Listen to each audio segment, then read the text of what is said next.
ya ada indikasi-indikasi, saya nggak tahu ada indikasi-indikasi, tapi yang jelas ayahnya pernah berpesan sama anak-anaknya kalau ada apa-apa sama bapak Ugi Burike gitu.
Terima kasih untuk semua rekan-rekan media yang terus mengawal kasus ini, dan juga dari kepolisian yang langsung datang olah TKP begitu, dan insya Allah sudah ada beberapa pencapaian, dan mudah-mudahan pihak kepolisian lebih progresif lagi dan melihat ini sebagai sesuatu yang, kalau dari apa yang disampaikan oleh putranya tadi dan juga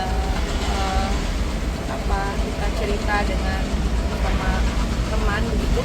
Jadi saya sampaikan dulu, mungkin Pak Ermanto ini adalah dulu karyawan di ICT yang sempat di PHK begitu dalam kaitan kasus dugaan korupsi yang melibatkan RJ Lino, dan kemudian dibentuklah pansus di DPR.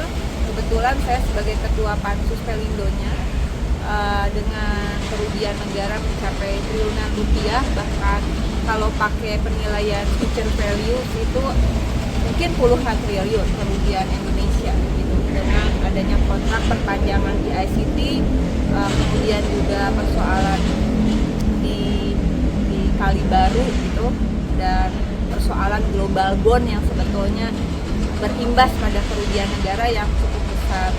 Nah, karyawan GICT ini bergabung dalam Federasi Pekerja Pelabuhan Indonesia dan bergabung di bawah Konfederasi Rakyat Pekerja Indonesia. Jadi saya sebagai Ketua Umum Konfederasi Rakyat Pekerja Indonesia. Hari ini saya datang tentu saja untuk menyampaikan bela sungkawa kepada keluarga korban, tetapi juga sebagai tanggung jawab saya sebagai Ketua Umum KRPI, di mana Pak Ermanto telah pernah bergabung, pernah berjuang bersama, dan sampai terakhirnya saya yakin Pak Ermanto terus memperjuangkan agar dibukanya kasus yang terindikasi di peti eskan, kasus korupsi di pelabuhan yang terindikasi di peti eskan, bagaimana beberapa waktu ke belakang, sebulanan begitu, beliau menyuarakan kembali di salah satu podcast begitu, dan kami tidak mendahului penyidikan, tetapi kami berharap penyidikan yang dilakukan juga dengan komprehensif begitu, indikasi kuat ini bukan pencurian, tidak ada barang yang hilang, jangan ada yang memframing ini perampokan, ini bukan perampokan karena tidak ada barang yang hilang kecuali kunci mobil, dompet dan handphone ya. Jadi saya kira perlu ada kajian dan investigasi yang lebih luas, lebih tajam dari pihak kepolisian, dan kami berharap ada penegakan hukum segera diambil begitu. Tentu saja bukan hanya eksekutor lapangan, tapi otak dibalik indikasi pembunuhan ini.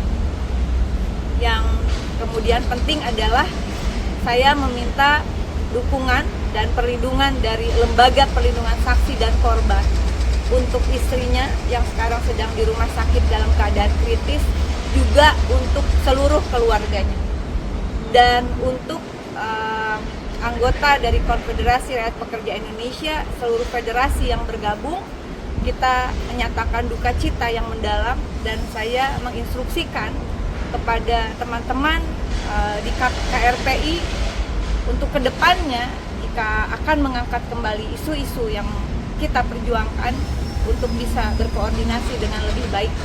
Sekali lagi mohon dukungannya, terutama dari LPSK.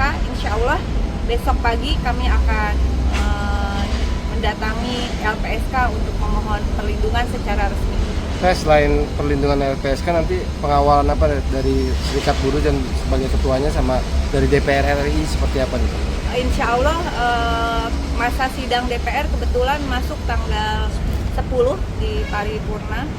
Saya kebetulan sekarang bertugas di Komisi 13 yang membidangi hukum, kemudian masalah HAM begitu, dan juga bermitra dengan LPSK dan Kementerian Hukum, Komnas HAM, Komnas Perempuan, sehingga isu ini insya Allah akan saya sampaikan dan saya perjuangkan juga di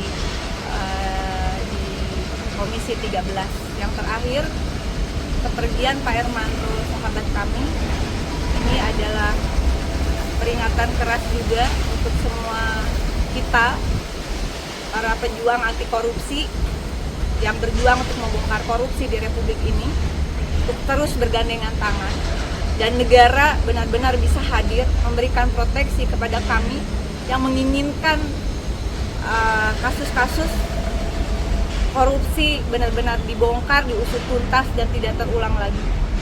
Tidak disinyalir ada pembunuhan berencana gitu Pak dia? Saya tidak bisa menjawab itu wilayah kepolisian, tapi dari sisi kami sekali lagi mohon perlindungan juga ya.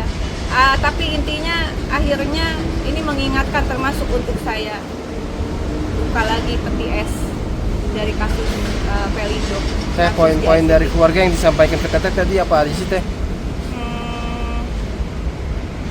Ya ada chat yang cukup panjang bahwa belum bulan Februari kemarin ayahnya minta maaf, tolong diikhlaskan apa segala, bahwa ya ada indikasi, saya nggak tahu ada indikasi, tapi yang jelas ayahnya pernah berpesan sama anak-anaknya kalau ada apa-apa sama bapak hubungi Bu Rike gitu.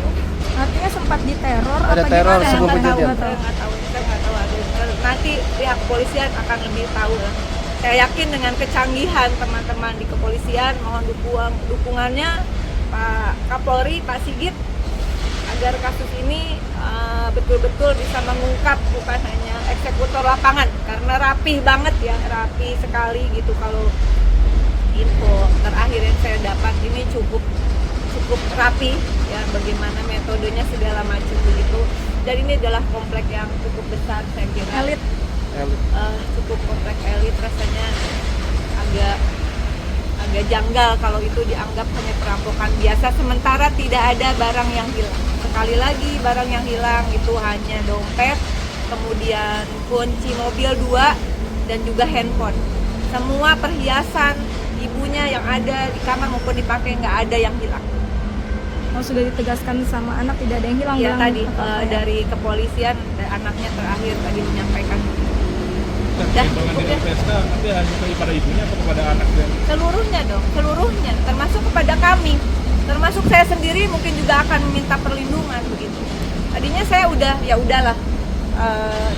Ini saya kira kami tidak bisa memenangkan 100% semua perjuangan, tapi tentu saja dari Pansus Pelindo, dari perjuangan teman-teman pelabuhan di 2015 sampai 2019, bukan waktu yang singkat, sudah ada beberapa pencapaian, sudah ada beberapa tersangka, dan tersangka itu sekarang sudah bebas, bahkan kemudian bisnis lagi bikin pelabuhan kalau saya tidak salah di satu tempat di Jakarta begitu. Jadi saya juga mengingatkan KPK untuk kembali mengungkap kasus ini, termasuk yang Prof. Edi kalau saya tidak salah, sebentar, Firman, yang di BPK itu siapa yang meninggal? Jadi ada seorang auditor BPK yang sangat keras memperjuangkan audit terhadap GICT, termasuk pembangunan kali baru begitu, Global Bond, ada 3 kasus besar. Itu juga tidak lama setelah beliau menyampaikan hasil auditnya, beliau juga meninggal. Jadi menurut saya, ya saya tidak tahu ini ada kaitannya atau tidak. Tapi saya yakin Kepolisian Republik Indonesia itu sekarang profesional dan bisa mengungkap tanpa tebang pilih. Ya, kasus ini sekali lagi bukan hanya tentang kematian seorang pensiunan di ICT ya, dari Pelindo, tapi ini adalah kasus yang menjadi bukti betapa sulitnya mengungkap korupsi di Republik ini dengan taruhan nyawa gitu. Saya tidak dalam menuduh ini ada kaitannya dengan kasus korupsi, tetapi menurut saya ada baiknya investigasi secara luas juga segala kemungkinan, karena kalau saya lihat tadi korban itu posisinya sangat tragis, sangat keji menurut saya. Oke.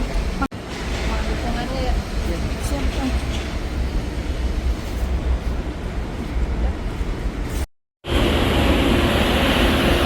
Makasih Teh. Jadi ya, take care. Stay updated. Info terkini masih banyak. Jangan lupa subscribe, like, dan share YouTube official OKZone. Dan selengkapnya ada di okezone.com.